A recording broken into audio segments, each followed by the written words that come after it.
La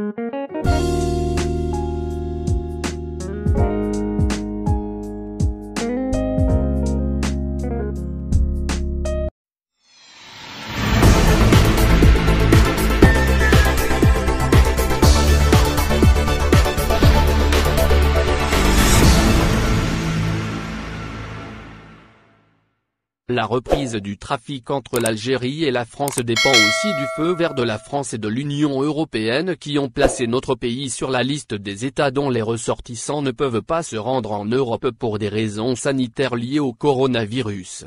Des compatriotes résidant en France supportent de plus en plus mal la poursuite de la suspension du trafic avec l'Algérie. Beaucoup ont réagi avec une grande colère à la décision de l'État algérien de garder les frontières fermées pour une durée indéterminée. J'ai perdu mon frère cet été. Non seulement, je n'ai pas pu assister à ses funérailles, mais encore je ne peux même pas aller consoler mes vieux parents, a expliqué Raouf sur Facebook. Le groupe des Algériens bloqués en France, qui avait été créé en avril dernier pour pousser les autorités algériennes à l'organisation d'opérations de rapatriement, a attiré de nombreux expatriés. Leur souhait, parvenir à la réouverture des frontières dans les plus brefs délais pour se rendre en Algérie. Le groupe compte actuellement près de 17 000 membres. Ces derniers jours, des hashtags en faveur de la reprise des dessertes aériennes et maritimes sont relayés par des membres. Des appels à des rassemblements devant l'ambassade et les consulats algériens en France ont également été postés. Le président Tebboune doit savoir qu'il y a parmi nous des gens frappés par des deuils familiaux. D'autres ont des parents malades ou âgés.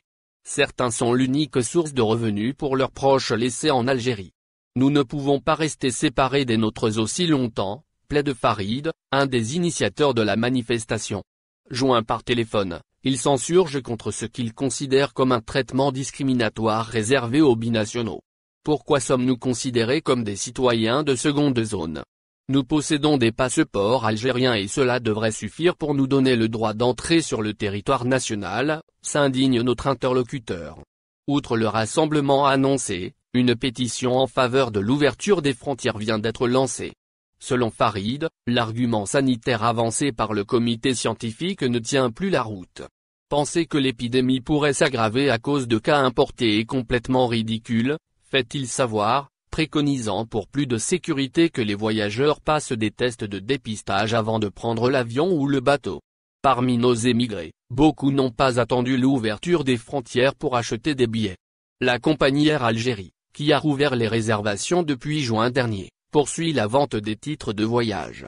Les vols sont ensuite annulés au fur et à mesure, aux grandes dames des clients.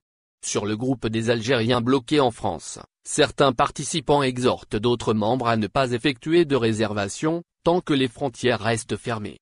Contacté par Nos Soins, il dit avoir réagi en se basant sur son expérience personnelle. J'ai réservé à 3 reprises, depuis le début de l'été, pour des vols qui ont été supprimés. J'ai pourtant pris la peine, la dernière fois, de joindre Air Algérie pour voir si je pouvais prendre un billet ou pas, relate-t-il. Au bout du fil, un agent le rassure en lui disant que le maintien des réservations augure une reprise imminente du trafic aérien. Ce qui ne semble pas être le cas, constate Salah, évoquant les déclarations du gouvernement à ce sujet. Plus prudente, la compagnie française Transavia a reporté, quant à elle, l'ouverture des réservations jusqu'au 12 septembre.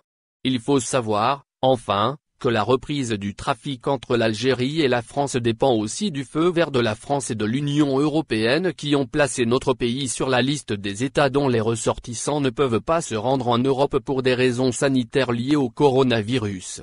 Au final, n'oubliez pas de vous abonner à la chaîne et appuyer sur la cloche pour recevoir toutes les nouvelles.